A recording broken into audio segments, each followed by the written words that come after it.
So, I'm doing an impromptu video here. Excuse me. I had a taste for meatballs, so I'm going to make some meatballs. Anyways, let me go through some of the ingredients and things that I do. Let me a quick story here. First of all, my really expensive, nice garlic press just broke in two. I'm really pissed off about this because I love this one. But anyways, into the recycling bin on that. So years ago, my sister called me over, my brother Joe and my brother Nicky, and she made meatballs, and we had meatball sandwiches. And she asked how we like them. I said, they were really good. They were a good batch.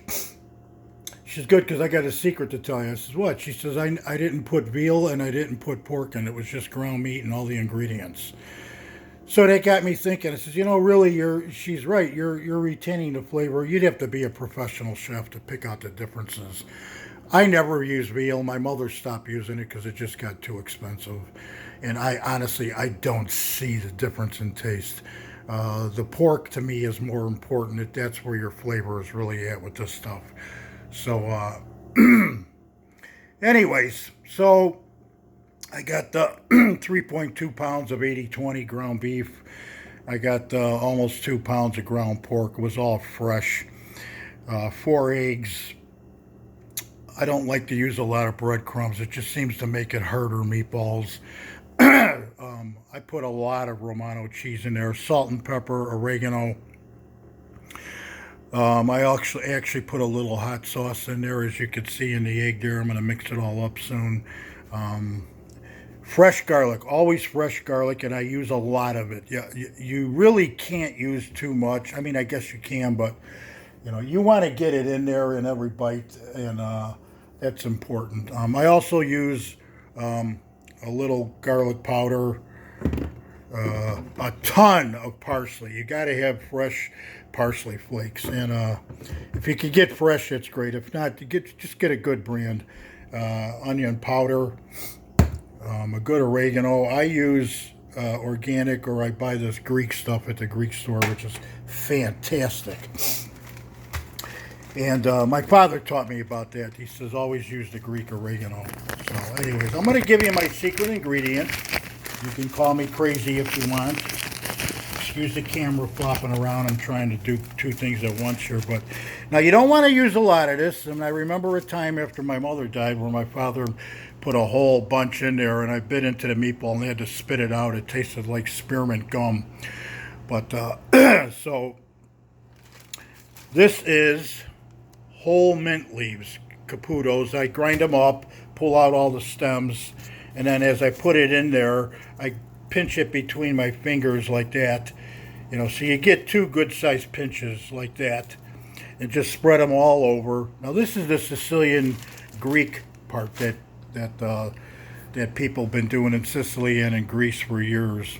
You don't want your meatballs to taste like mint. You don't want to put that much in there. You're just adding a layer of flavor. And if you don't taste them, perfect. Maybe a trained chef once again can taste it, but just one of those little things. I put all the normal stuff in there, a little olive oil. I'm going to add a little whole milk, and then I'm going to mix it all up.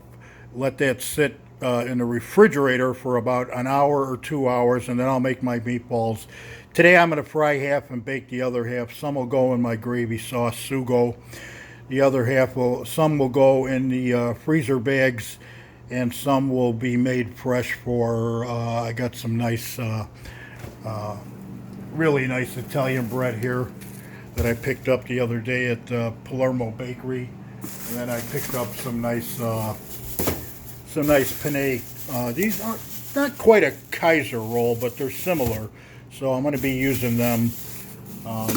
Lately the French bread that's going around here, it's okay at best.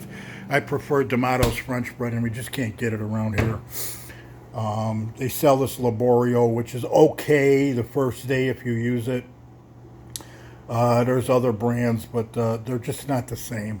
The one that I grew up on was Ganella bread, and their French bread and their Vienna Italian bread were to die for. It just had that golden crisp, thin layer on the outside, but yet it was soft. and the center was, it was airy. The bread was light. It wasn't heavy in weight or or in your gut when you eat it. And that's how D'Amato's bread is today. But they don't, D'Amato's is way down in the inner city, and the Caputos out here used to get it, and they don't no more. So you make do with what you did, what you can. So, anyways, I'm going to go ahead and mix this all up, and later on I'll make a short video showing the meatballs done.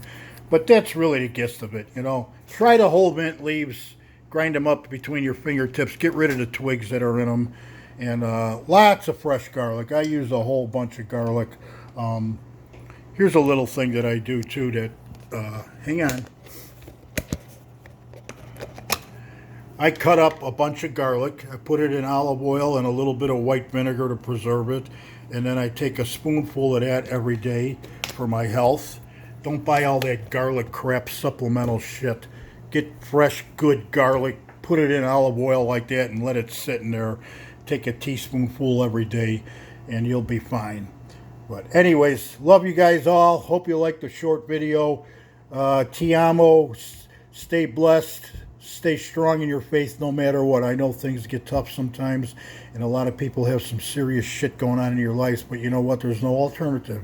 You fight your way through it. You surround yourself with people that are supportive. God bless everybody. Love ya. Bye.